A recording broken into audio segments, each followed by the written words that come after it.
Today we'll be checking out the Orchid Tiny Turbo, an 8088 to 286 accelerator.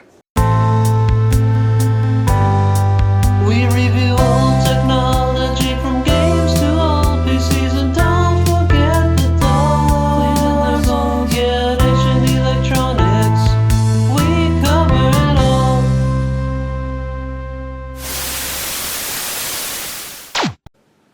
Okay, so let's take a look at what this video is going to be about. And I've had this guy for a while now, but I haven't really had the opportunity to use it. So this is the Orchid Tiny Turbo 286.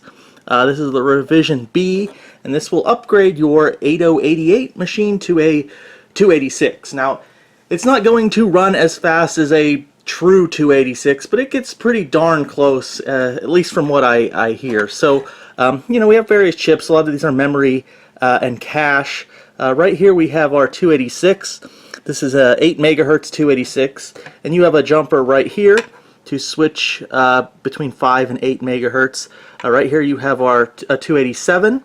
This one has a heatsink on it, and you have a switch. So from what I understand, there's no software involved. You have an actual switch. You can turn it off and on. You have some switches here to do various things. I think this has to, you have to set the switches according to a chart in the manual for this, depending on how much RAM you have in your system. I believe some of those switches might be to turn off the cache as well. I'm not sure. So basically this is a 8-bit card, and it plugs in, and you can see right here we have an 8088. So this switches between the 286 and then the 8088 at 4.77 megahertz, so you get complete compatibility. So you have a game that's running too fast, you can flip the switch, and it's on the back, so it's a little bit inconvenient, but you flip it, goes back to the 8088, and your speed-sensitive game is going to run correctly. This right here, it's taped up right now, but this plugs into the 8088, the original CPU socket where the 8088 was right there. The problem with this, though, is it has to be a certain orientation. This is really short. So basically your PC, the slot is here, and your CPU socket has to be basically right here. This is basically designed for like the IBM 5150. They did make a longer cable, but there are some instances, certain setups like the Tandy 1000s, where you can't use this card because of this cable and length. For example, here I have the card installed in a Tandy 1000 machine, and as you can see, the cable, there's no way, no matter what slot you put it in, that this reaches the CPU socket, which is right here as opposed to, say, over here somewhere. Now, like I said, they did make a longer cable, but I don't think it's that much longer, and I still don't think that longer one would be able to reach this. I've never heard of anyone running one of these cards specifically in a Tandy unit. I don't even know. I guess you could probably like hand make a cable, but even then I don't know if it will work. The word I found out on the internet is even if it did connect, this card may not be compatible with the Tandy 1000. I tried to confirm that with some posts at places like the Vintage Computer Forum, but no one seemed to know. So even if you did have a cable of the correct length, I can't guarantee that it even will work with the Tandy 1000, even though theoretically it probably should be able to. On a side note, there definitely is a 286 accelerator card for the Tandy 1000 that I'd love to get my hands on that would work definitely on Tandy 1000. I believe that's called the 286 Express or the Express 286. I'd love to get one of those specifically for this machine, which I'll do a review on one of these days. But yeah, I'd love to find that specific accelerator that I know will work with this card. So what I like to do now with this card, and might I add, I don't even know if this card works. I bought it some time ago. The seller claimed it worked, but I've never tested it, so I actually don't know if it works. But I want to try it out in my, like ultimate 8088 machine. But I've heard it might even have issues in a machine like that with compatibility. I've heard that this card may not work in certain like turbo PC motherboards, any boards with like turbo buttons. Not sure why, even if you are not using the turbo button, I don't know. I've just heard this this little accelerator might have some issues with some 8088 boards, so I don't know. We're gonna test it out and find out. Okay, so here is the Tiny Turbo installed in my XT machine, and even this kind of, I mean, this is a Turbo XT, it goes up to 10 megahertz with the turbo button, but even in this kind of standard 8088 board, it just doesn't reach. Now, yes, there is a slot that's one closer to the CPU, but I tried both of those, and it's still, it wasn't, I mean, I guess it is a length issue with the cable, but it's kind of more of an orientation. The CPU socket is just down a little bit from where that cable comes down, and it's so short that it needs to be a little bit longer and a little bit less like firm, that I could kind of like move it. It just needs to be a little bit longer so it can kind of flex down a little bit to line up with that CPU socket. But as it is in either of those slots there, it does not reach, and I couldn't install it in this motherboard. Okay, so fast forward a few months, and I was poking around a little bit, and I was asking some questions on, you know, the vintage computer forums, and I was actually contacted by someone about, well, not this cable, but this guy on the end here. So I believe this is from Poland, so someone in Poland makes these little adapters.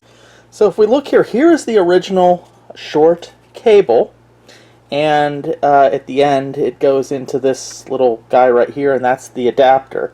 And as we seen earlier, the problem is this is really short. Well, he makes, let me take this off one moment. Alright, so here we go. Here's the adapter, not connected to the cable here. So he makes these little adapters. You can find these on eBay. See, Orchid Tiny Turbo. This is version 1.0. I believe I bought this for something around like 30 bucks, and you can get them for about 30 bucks on eBay from Poland. And it is an adapter, and you can connect any IDE cable, and this kind of replaces this. So you can use whatever cable length you'd like. Unfortunately, when I just took the cable off, I bent the pins here. That happens a lot with IDE cables. If you take them off improperly. That shouldn't really be a problem, though. But yeah, so I'm going to reconnect this, and then this length, this is like a full-length IDE cable, hopefully I should be able to reach that socket in the Tandy 1000SX, and we can see if we can get this Tiny Turbo, Orchid Tiny Turbo accelerator, 286 accelerator working in the Tandy. Now, even if this cable does reach now, I don't know for sure if this accelerator will work. As I mentioned earlier, the Tandy 1000 line isn't exactly like the IBM PC. You know, it's a clone of the PC Junior, and I don't know if this accelerator will actually work in it, even if it reaches the slot. I believe it should. I don't really see anything like reasons offhand that it wouldn't work, but I don't know for sure. And hopefully I have this thing all connected correctly. So yeah, I'm going to do that. I am going to take this guy off, and I'll put on the CPU that's in the Tandy, and then we'll install this, and we'll see if it even posts. So this is going to be interesting. Alright, so here it is installed in the Tandy 1000SX. It was a little bit like of a tight fit, but it did fit in the socket there. Everything is hooked up. I just need to connect the monitor and then power it on, although I don't even know if this is in like the on or off switch right now. I'll be perfectly honest with you guys. My gut feeling is, maybe it's just my cynicism with working with old computers and all the issues I've come across, like, I don't think this is going to work. There's just a lot of points of failure. I guess we'll find out. Alright, the anticipation's killing me. I'm going to power it up, see what happens. Our monitor's on, so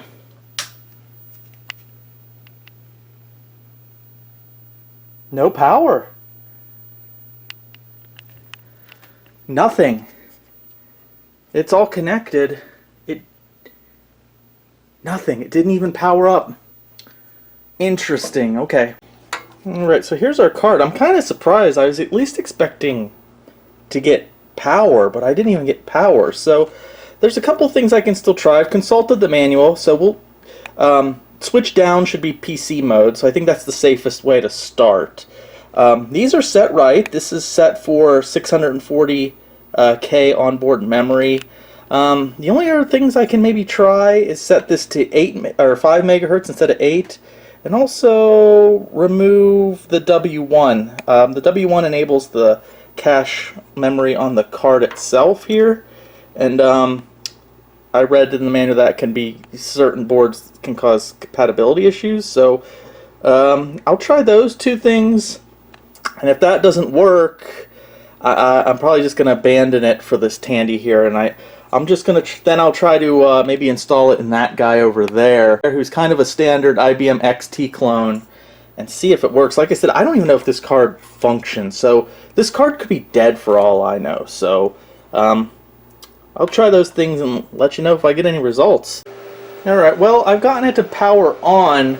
I just kind of it might have been a connection issue. I kind of firmly made sure the connection was better. And I moved the card around to a couple different slots, and I'm just getting, red light on here. Power's on, but I've got nothing. It's not posting. So I've tried with that W1 jumper on and off.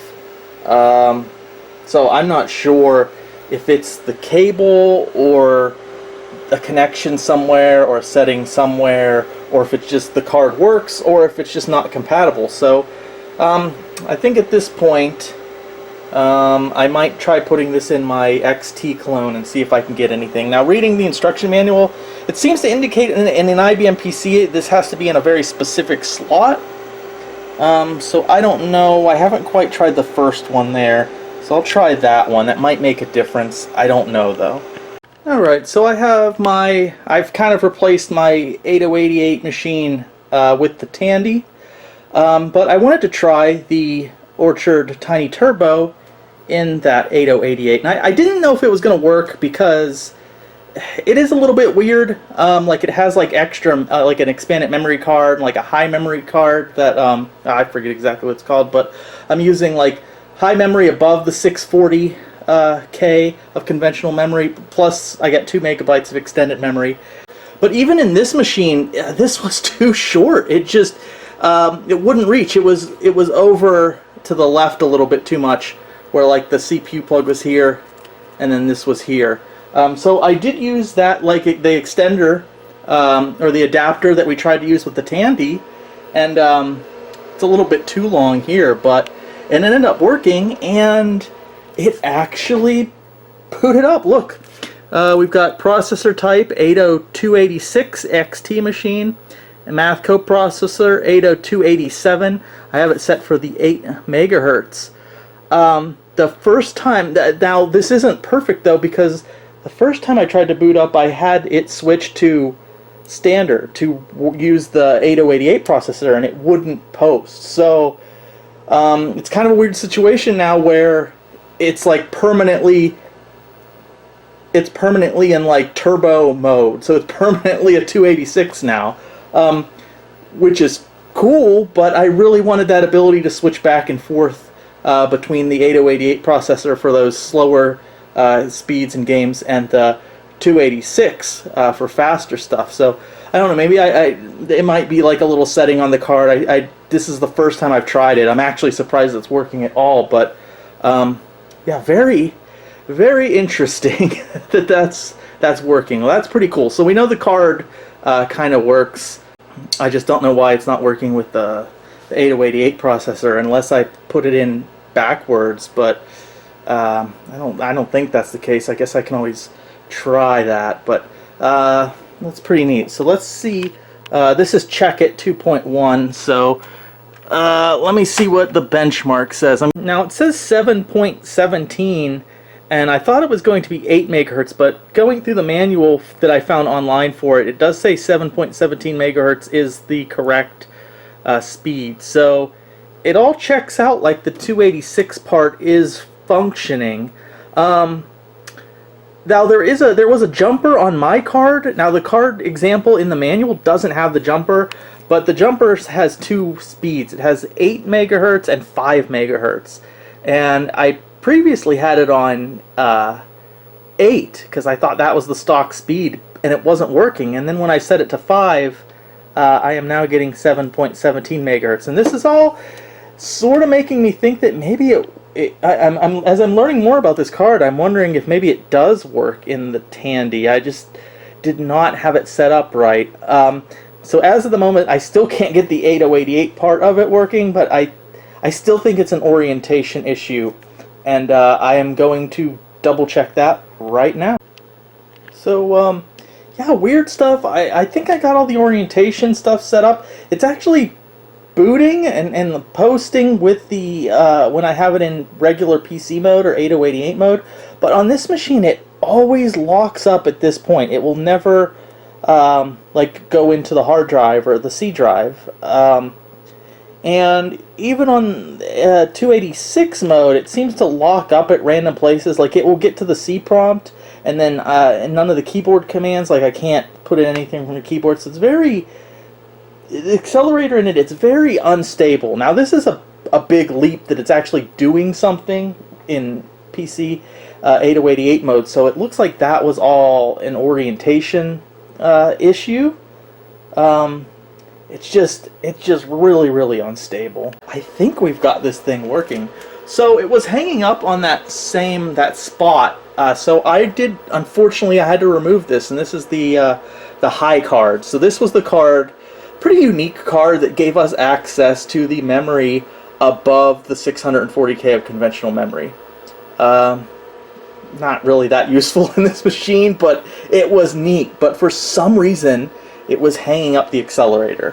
And I know the accelerator does some weird stuff with memory, and how the jumpers, like it specifically states in there you have to have it set to the memory in your machine, and it only goes up to 640. So I guess this was making it like 7 something. So it makes sense why that was tripping the accelerator card up. So I took that card out, and now, okay, so let me run the benchmark again. So we are 4.78. It's 4.77 megahertz. So it is working with our standard. You know, I'm in PC mode, and it is 8088 at 4.78 megahertz. So we're getting CPU speed 344. Now let's see if the turbo button still works in 8088 mode.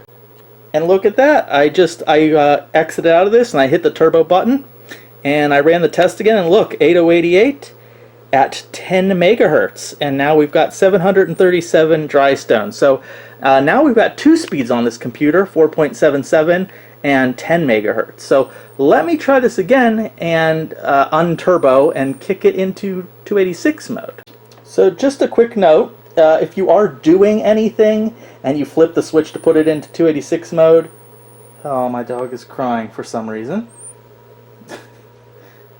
Anyway, he just wants my attention.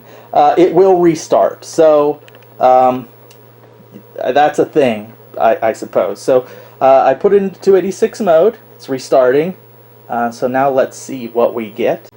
Yeah, and there we go. 80286 at 7.17 megahertz, 1054 dry stone. So it looks like it's working stable now that I figured out orientation, and I put in the I've taken out that high mem card. So now we've got 3 speeds on this thing. That's a lot of versatility. We have 4.77 megahertz 8088 mode, we have 10 megahertz 8088 mode, and then we have this 7.17 megahertz 286 mode that doesn't seem to be too much faster than the 10 megahertz 8088 mode, but it definitely is faster. At least according to this, it's what, like 400 dry stones higher, whatever that means. So I'm going to do something stupid here, and I don't think it's going to work, or it's going to lock up the system. I'm going to see what happens, just living on the wild side here. And I'm going to hit the turbo button. Okay. And then run. Looks like it's locked it up when I did that. I figured that would happen. So no turbo mode for the 286, which, yeah, that makes sense. So, all right, so I think I'm done for today. But it was a successful day. I learned a lot about this accelerator card. First thing I learned is the cable that generally comes with it. Now, I believe there was an official cable that was slightly longer, is just too short. At least this one that seemed to be the main one that comes with it, this is just woefully short. This was really meant for just, I believe, like the IBM 5150 and maybe the XT, the 5160. Even my XT clone, it's just way too short. So there's that. Now for the accelerator itself, it works. I'm glad it works. It seems to be really sensitive to that, what your conventional memory is. I had to take that high card out or it just would hang. So it doesn't like more than 640K of memory. For most of you guys, I guess that's not going to be an issue, since those high cards are pretty uncommon. Yeah, there's that. So again, the manual, I think earlier revisions, I'm sorry, my dog just keeps whining for my attention. If you hear that high-pitched whine in the background, he just will not shut up.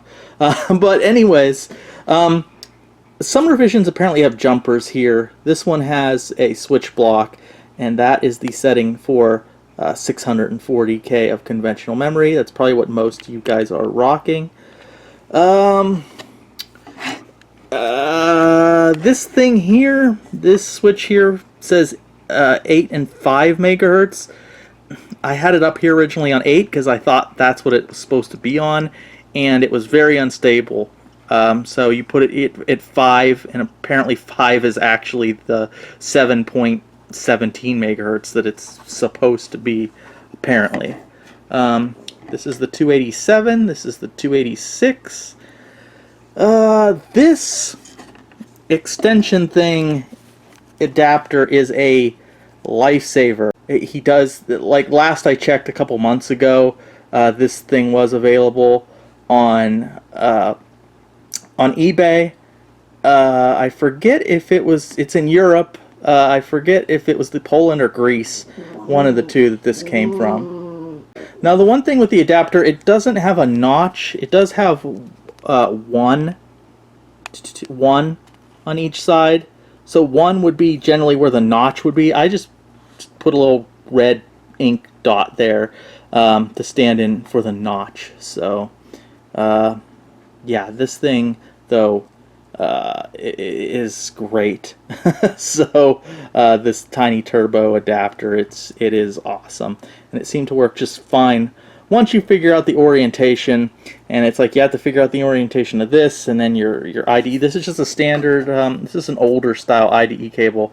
I don't know if the newer, I think they're like 80 pin ones will work, but this is an older card, so I went with an older IDE cable.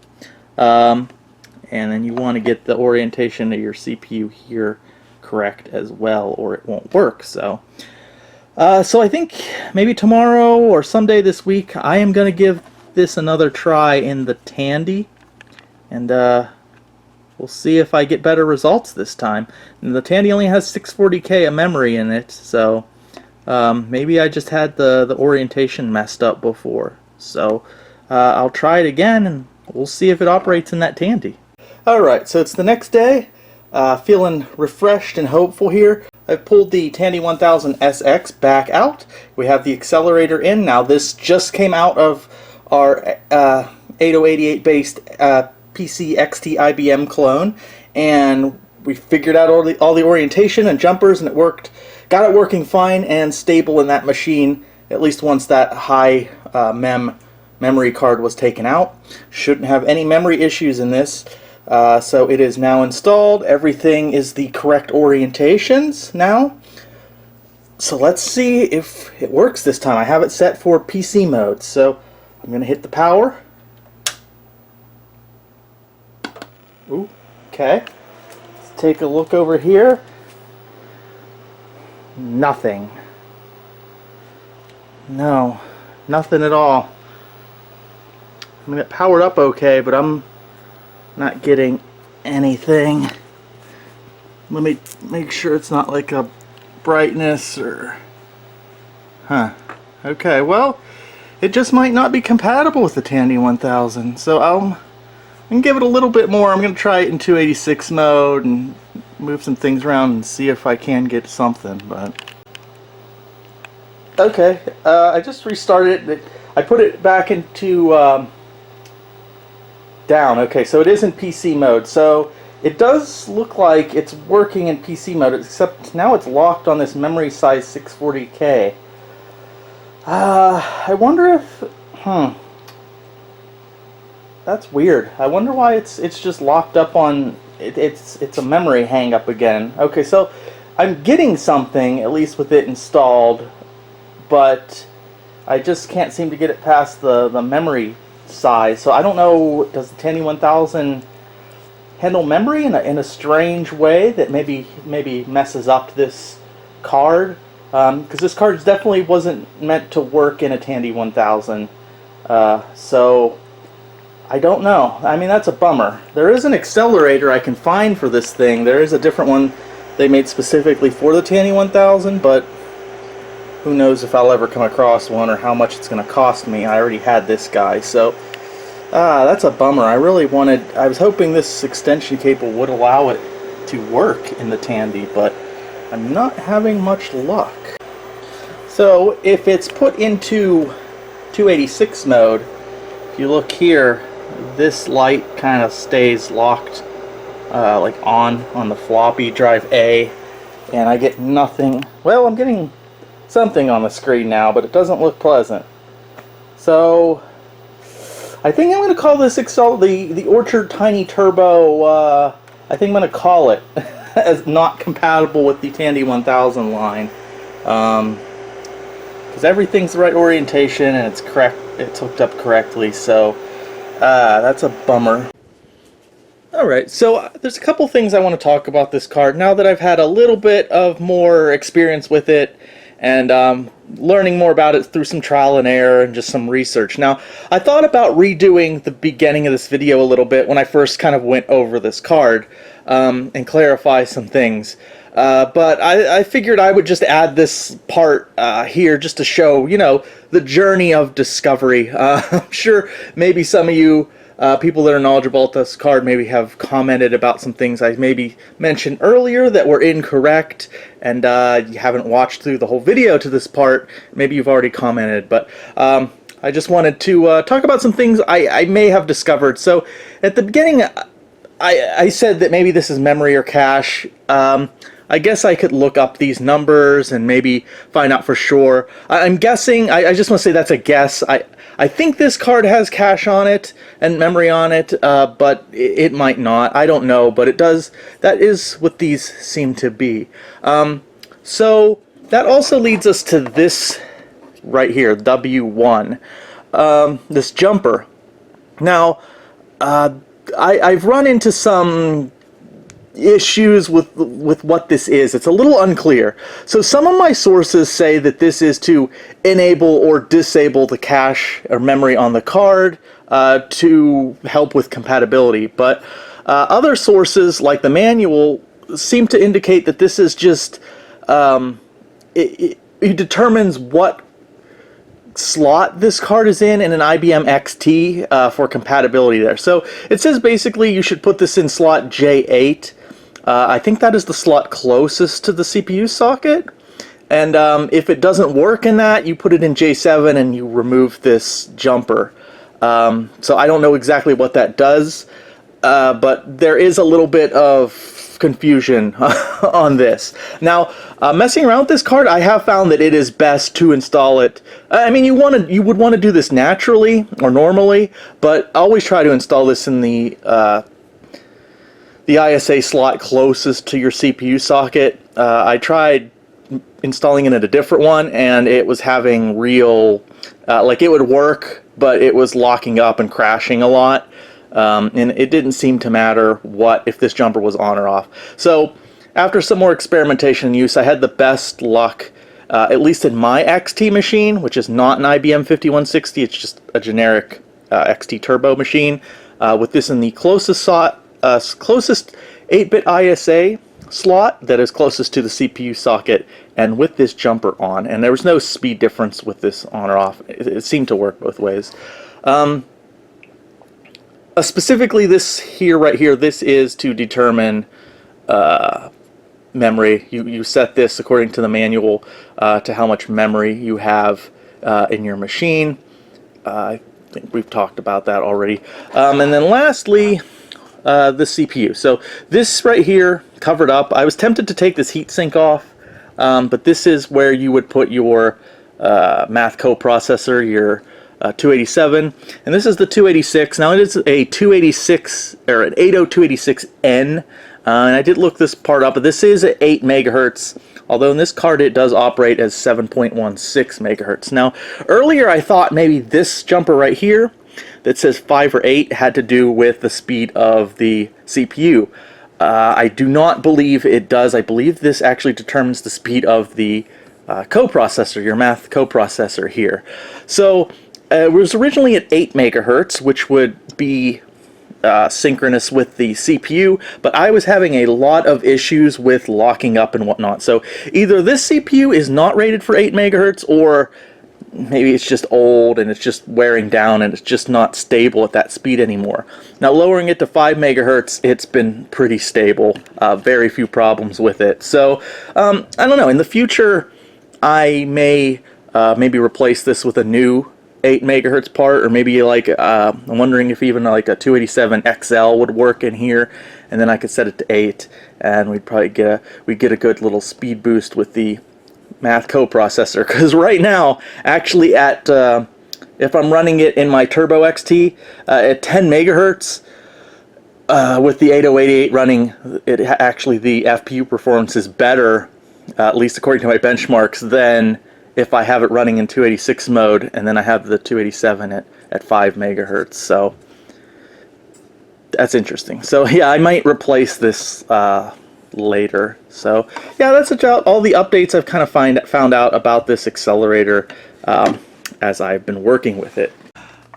We've gone through this whole video and we've seen this working, but we haven't actually seen it in action. So what I'm going to do, I'm going to put this back in the old XT machine. I'm going to put this back in the old IBM clone XT machine I have. I'm going to remove that high mem card, and we are going to play some games, and we're going to do some speed comparisons with this guy installed. So for the purposes of testing our Orchid Tiny Turbo accelerator, I'm going to pull the CGA card out of that XT machine, and I am going to put in a VGA card. Now, for situations like this, if I have different kind of weird VGA cards or different graphics cards sitting around that I wouldn't get really a chance to use, or otherwise they might not see much use. This is a little bit interesting. So you are all probably familiar with maybe the ATI VGA Wonder series, the ATI Mach 32 and the Mach 64, fairly prolific early mid-90s 2D accelerators, usually come in PCI, but sometimes ISA. And VLB as well. This guy here is actually the Mach 8. Yeah, you might not have heard of the Mach 8. There was a Mach 8 card. I wasn't really aware of it either until I came across this guy. This is kind of an interesting card. This is an ISA. I'm not sure this card came out in PCI or VLB. I think this may only have come out in 16-bit ISA. According to my research, it should work in 8 or 16-bit ISA slots. I believe that's what this jumper does here. I believe right now it's set to 16-bit, but if you move it up, it sets it to 8-bit ISA. Just kind of a simple VGA connector there. Not an incredibly fast card, kind of like the other ATI, the Mach 32 and the Mach 64, kind of middle of the road. This one is a little bit interesting. There's a jumper here. I'm not 100% sure what that does. It might deactivate one of these cores. I'm not sure though, but here's the interesting thing. So this card doesn't have a integrated VGA core since it is an early 2D accelerator card. So what we have here, I believe this chip right here is our 2D VGA card. It uses the ATI 28800 6 VGA core chip there. I believe that's the same chip used in a lot of the later ATI VGA Wonder cards. So this will be the graphics chip, and I believe this chip here is the accelerator chip. So again, two separate chips, not integrated. And I believe also the memory on this is split. It actually has 1.5 megabytes, at least this card does, of memory. The VGA core, so this is what you'd be using in DOS pretty much, I believe has 512K of memory. I don't know where that memory is. It might be this, it might be these, I don't know. The 2D accelerator part that would come into play with Windows 3.1 or Windows 95 and etc. for 2D acceleration has a full 1 megabyte. Although I think it's 512K and then you can upgrade it to 1 megabyte, which looks like what's going on here, but I'm not sure. So I'm not sure if this is 1 megabyte for here and this is the 512 for the 2D core, or if this is 512 for the 3D accelerator and then this is added 512 and that's one for this. I'm not sure, but from my research what I can tell you is two separate chips with two completely separate memory, 512K and then 512K or 1 megabyte upgraded memory. So kind of an interesting card. What do we got here? Graphics Ultra, 1991.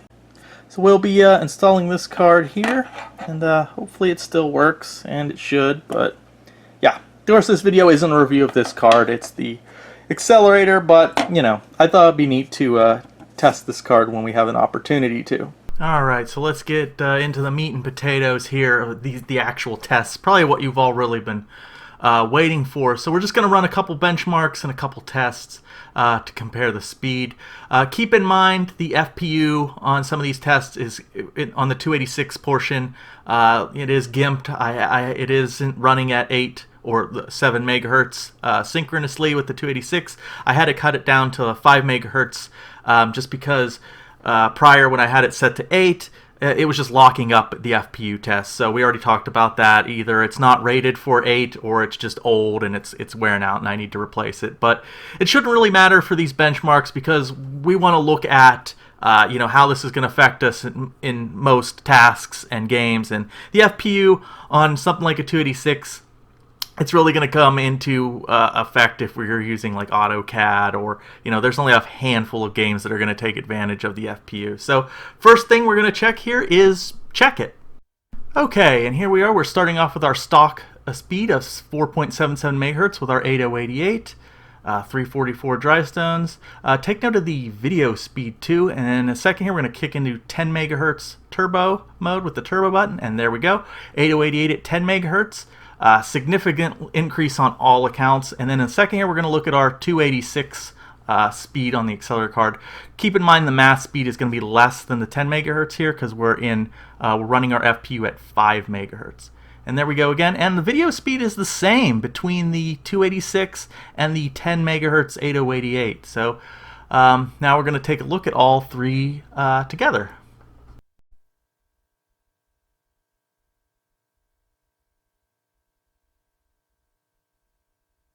Alright, let's take a look at landmark system speed. This is version 6. I initially used the older version, I think version 2. And see if you look at video it says Trident, so it's getting the video wrong in version 6 where it got it right in the older version 2. Also the speeds were different in version 2, but in 286 mode version 2 locked up. So I just went with the newest version I had, which is version 6 here. So right now we're looking at, this is the stock speed right here. And I don't know, Landmark's weird. It's one of the earlier and one of the first ones, but it calculates speed oddly. Okay, so here's the jump. Now it's still saying CPU clock 4.77, but this is actually the 10 megahertz turbo mode. Yeah, Landmark compares it to like an 8 megahertz AT, I think. So here it's saying we're running at the equivalent of a 5 megahertz AT with a 9 megahertz 287. Yeah, it's just very weird. And then in a second here, we're going to kick into 286 mode. And any second now, there we go. So now we're in 286 mode, and it says that we're running like a 9 megahertz AT with a 5 megahertz 287. I don't know. Landmark's weird. Take these with a grain of salt, but it is kind of a classic DOS benchmark program, so I just wanted to show it working here.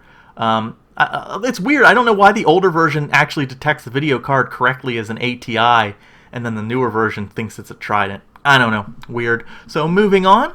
Alright, so now I'm running a program called MIPS. I've actually never used this one before, but I quite like it. So this is our stock 4.77 megahertz speed. So if you look at, we're running at 100% the speed of an IBM PC at 4.7 megahertz. That makes sense.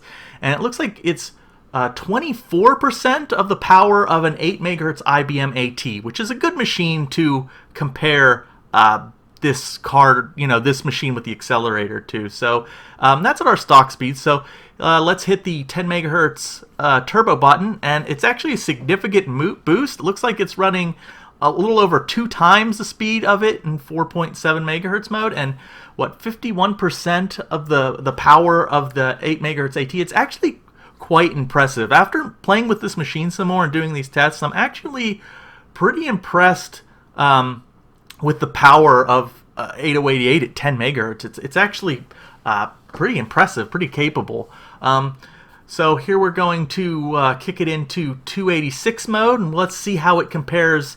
Let's see how our 286 accelerator compares to an actual IBM AT at 8 megahertz. And if you look down at the bottom, it looks like it's running at 89% the power of actual IBM AT. So what is that? That's pretty good, but like I said earlier, it's not going to compare power-wise with a true 286 motherboard with a 286 running at 8 megahertz. But that's pretty good. So what, like 89% of the power there of a true 8 megahertz 286. So I also want to point out at this point too that there's another YouTuber, his channel, he's Dave Just Dave, and he did a video where he kind of hot rodded his XT, and he put the Orchid Tiny Turbo in there, and that's where I actually got the idea to run MIPS, because I've never used this before, and I never knew about it until I watched his video. And he did the same tests. Well, he ran MIPS too, and it's great because it gives me something to compare to, and my numbers are pretty much exactly what he got with the Orchid Tiny Turbo accelerator, except mine, looking at the numbers, mine is actually about 2% slower. So my working theory on that is maybe it's because he was using an actual IBM XT.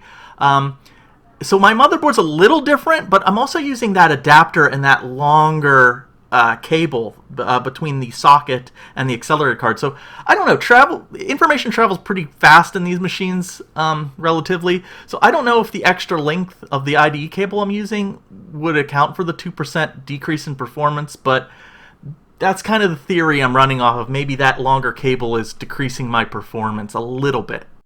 And here's a look at World Class Golf, loading up on all 3 settings. As you can see, big difference. And yeah, the 286 does pull ahead and does beat the 10 megahertz, but big difference here. And then for the final test here, this is Hero's Quest, the original running, and something very odd happens here. The 286 takes the lead as expected, and then the 10 megahertz 8088 overtakes it and wins and gets to the end of the screen fastest. I don't know what to. I don't think this game is using the FPU, so I don't know how to account for that. And then after going back and looking at the footage again, I realized this wasn't really a fair test. Now, if you notice in the upper right corner, there's kind of a magic shop and there's a flame that happens. Well, every time this flame happens, it kind of slows down the character's walking speed. So the thing is, this flame effect actually happens more on the 286 tests run, so it actually slows it down more than on the 10 megahertz 8088. So this was kind of like my fault. It wasn't really a fair test just because of the timing. I didn't do these. I didn't like sync up the timing right.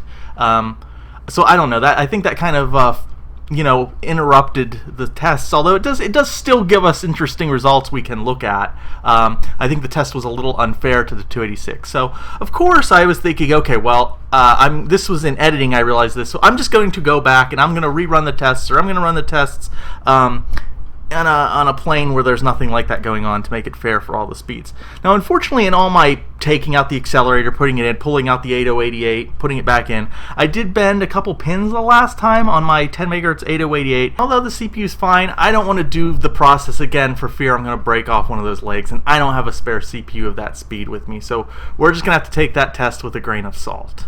So final thoughts about the Orchid Tiny Turbo accelerator card. I am a little bummed I could not get it working in my Tandy 1000 for whatever issue. That is a bummer. I'll have to keep an eye out for that 286 Express card specifically for the Tandy 1000. But other than that, after some experimentation and some use, I did get this thing to run pretty rock stable in my Turbo XT. I used the slot, 8-bit slot closest to the CPU socket. That's probably always a good idea. And yeah, it worked pretty well. It did what it was supposed to do. Now this cable that came with it sucks. It's very rigid. It's very short. In my Turbo XT, it was actually long enough, but the socket was shifted a little bit, and there's not any wiggle room with this. There's no give, and it sucks.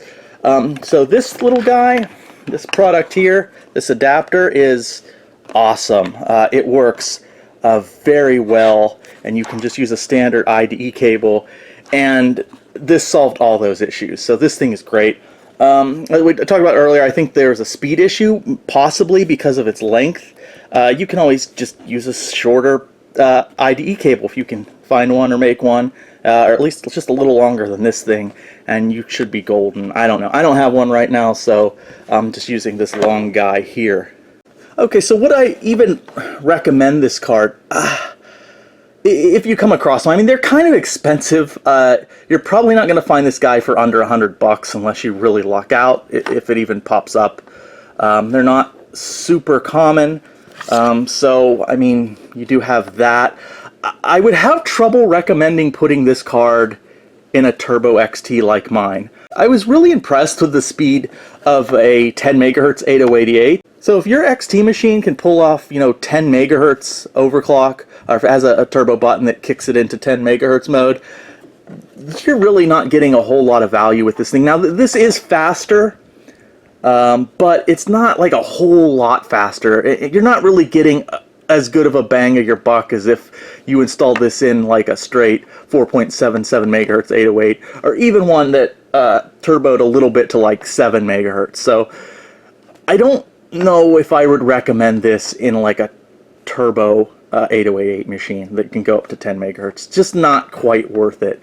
But I think this thing would really excel, really add some versatility to like an IBM 5150, or even like a standard IBM 5160 that just has, an 808 running at 4.77 megahertz. This thing would really add a nice speed boost. I'm just gonna hold this guy and keep it around. Maybe I'll have a different PC in the future. I'm seriously consider installing this in my 5150, but I have kept that machine pretty stock. So maybe if I come across like a IBM 5160, like an XT machine, I will install this in one of those. I do actually have one, but it's in my storage on the other side of the country, so I don't really have access to it. But maybe one day I'll pair this guy with that machine. So I think it would make really good pairing with a machine like that. So thanks for watching. I hope you enjoyed the video. If you have any comments,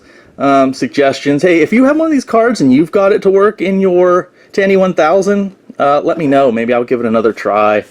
Maybe I just didn't have something set correctly, which is really a distinct possibility. So again, thanks for watching, and I will see you in the next video.